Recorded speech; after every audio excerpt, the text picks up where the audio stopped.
ఈరోజు నీకు ప్రత్యక్షత కావాలంటే అడిగి చూడు. రేషనలైజ్ చేయకు. Supernatural involvement of God,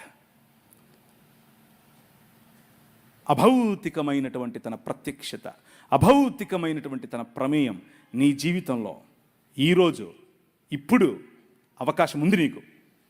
just ఆయన్ని ఆహ్వానించు. ఆవాహయామి అను.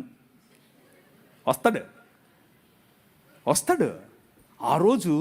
ఒకరోజు నేను ప్రభువుని తెలుసుకోకముందు ఒకడిని, నా స్నేహితుడే, నాతో కలిసి తిరిగినోడే, మా అన్న మీద కత్తి విసిరేశాడు అని చెప్పి వాడిని కొట్టి చంపేశా. మర్డర్ చంపేసి పొదల్లో పడేసి వెళ్ళిపోయా. వాడు చావాలా, నేను బతికా. లేకపోతే నేను జైల్లో ఉండేవాడిని. Kadapa central Xylo, Rajahmundry central Xylo. వాడు బతికాడు. మా అక్క నాకు కాంప్రమైజ్ చేసింది వాడితో. ఆ రోజు ఒక సన్నని మెల్లని స్వరం, ఈ ఊరు విడిచిపెట్టి వెళ్ళిపోను, నువ్వు వెళ్ళిపోయి వేరే ఊర్లో వెళ్ళు అన్నాడు. నాకు ఎవరో తెలీదు, నేను ఎందుకు వింటున్నానో తెలీదు. బస్టాండ్కి వెళ్ళాను. బస్టాండ్కి వెళ్ళి టికెట్ కొనుక్కుంటూ తిరుపతి అన్న టికెట్ కొనుక్కోకుండా హైదరాబాద్ను కొనుక్కున్నాను. ఎందుకు కొనుక్కున్నాను నాకు తెలియదు. హైదరాబాద్లో ఎవరు లేరు నాకు తెలిసిన వాళ్ళు. హైదరాబాద్ వెళ్ళిపోయా.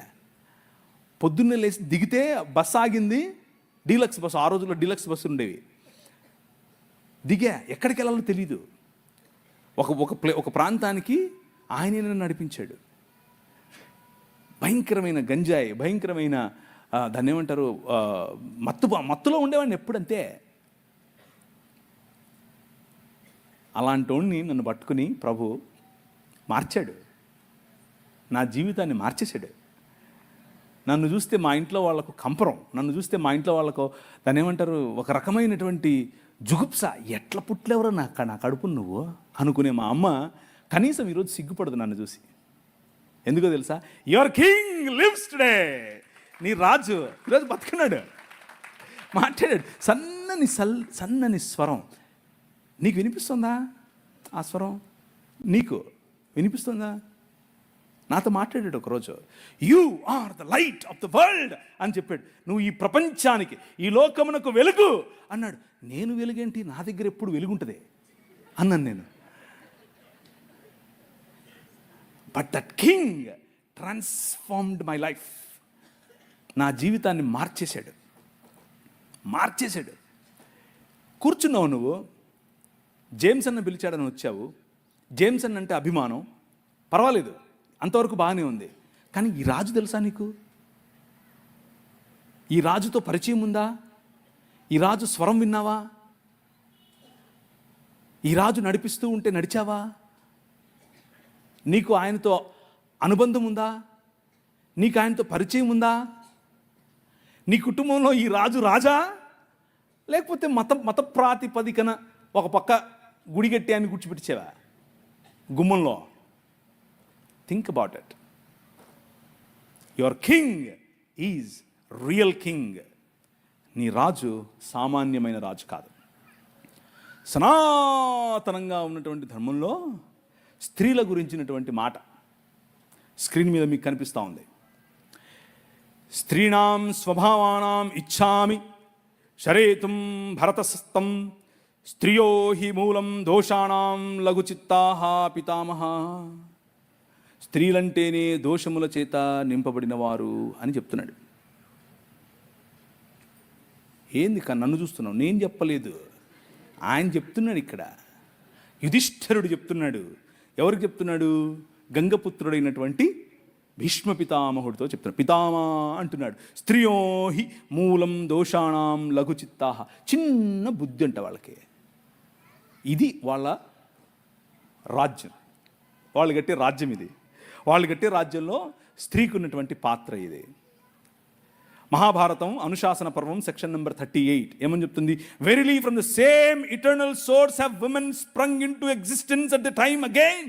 ఓ నారదముని, when women were created, these faults that I have enumerated were planted in them. భగవంతుడే వారిలో ఈ కుశల బుద్ధిని, ఈ కుటిల బుద్ధిని, ఈ ప్రజలను మోసపుచ్చే బుద్ధిని, ఈ తక్కువ బుద్ధిని స్త్రీలలో ఉంచాడు, ఆయనే పెట్టాడు. ఇది వాళ్ళు కట్టే రాజ్యం. అర్థమవుతుందా? Your king is different from them. నీ రాజు చాలా డిఫరెంట్. ఇంకా ఏంటి? బ్రహ్మవైవర్త పురాణం 61వ అధ్యాయం 22-41 నుంచి, women are made by God Brahma to seduce and spoil men.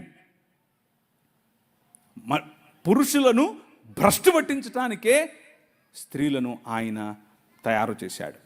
శ్రీమద్ భాగవతం 3వ అధ్యాయం 31 నుంచి 40 వరకు, ఉమెన్ రిఫ్లెక్ట్ మాయా, వాళ్ళొక మాయావి జీవులు.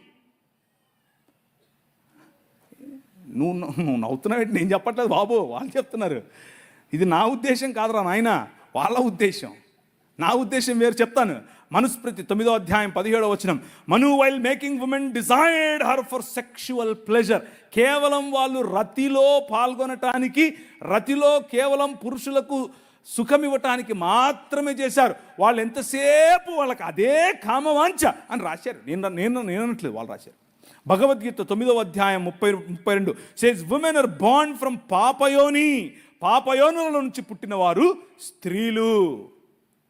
మహాభారతం 13వ ఖండం 19వ, Veda says women are bad and deceitful. మాయావులు, మోసపుచ్చటానికే స్త్రీలను దేవుడు చేశాడు. మనుస్మృతి 5వ అధ్యాయం 147-148 వచనాలు, women should never be free, they must be under father or husband or sons. అందుకనే మన సంస్కృతిలో, మన దేశంలో స్త్రీలకు స్వాతంత్రం లేదు. తండ్రి పాలనలో అన్నా ఉండాలి, భర్త పాలనలో అన్నా ఉండాలి, కొడుకుల పాలనలో అన్నా ఉండాలి. నీ రాజు, యువర్ కింగ్ ఈజ్ డిఫరెంట్. ఆయన ఏమన్నాడు? అమ్మా అమ్మా ఆయన చెప్పినట్టు చేయండిరా అంది వాళ్ళమ్మ. అమ్మా నా టైం రాలేదు కదా, ఎందుకు, సర్లే నువ్వు చెప్పావు కదా చేస్తా, నువ్వు చెప్పావు కదా చేస్తా. రే ఏంట్రా 12 ఏళ్ల వయసు, ఎక్కడికి వెళ్ళిపోయావురా? మేమంతా తిరిగి మేము నీకోసం. అమ్మా నేను మా నాయన పనే చేస్తున్నా కదా.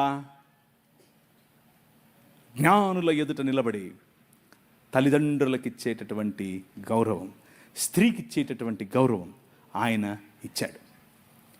సువార్త ఏంటా? సువార్త పర్వతముల మీద ఆయన సువార్తను ప్రకటించే వారి పాదములు ఎంత సుందరములు, ఎంత మనోహరములు. ఎవరు వాళ్ళు? సలోమి. ఎవరు వాళ్ళు? మగ్దలేనే మరియా. ఎవరు వాళ్ళు? మరియా, యునియా, దోర్కా. ఎవరు వాళ్ళు? ప్రిస్కా. అంతా స్త్రీలే. Your God, your king, he honours you my sister. నువ్వంటే ఆయనకు అంత గౌరవం. నిన్ను ప్రపంచంలో ఉన్న ప్రతి సంస్కృతి తక్కువగా చూసింది. నిన్ను ప్రపంచంలో ఉన్న ప్రతి సంస్కృతి నువ్వు ఓటేస్తే సగం ఓటే అంది, నీ అభిప్రాయం సగం అభిప్రాయమే అంది, నీ తీర్పు చెల్లదు అంది. కానీ ఈ ప్రపంచాన్నే రూపాంతరము చెందించేటటువంటి సువార్త అనే తీర్పు, నేను లేచాను, నేను మరణాన్ని జయించాను అనేటటువంటి ఈ సువార్త స్త్రీకి చెప్పి పంపించాడు. That is your king. అర్థమవుతుందా? ఆయన ఈ లోక మర్యాదను తిరగరాస్తాడు. That is your king. కూర్చున్న మీరు ఒకవేళ మీ ఇంట్లో ఉన్నటువంటి సమస్య, మీ ఇంట్లో ఉన్నటువంటి ఇబ్బంది, మీ ఇంట్లో ఉన్నటువంటి నీ భర్త పట్ల, నీ కుటుంబం పట్ల, నీ బంధుమిత్రుల పట్ల నీకు ఇబ్బందిగా ఉంటే, act like a daughter of your king. నీ నాయన కూతురుగా నువ్వు ప్రవర్తించు.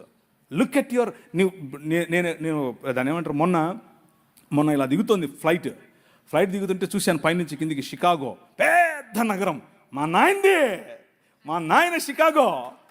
అర్థమవుతుందా మీకు? You have a different feeling.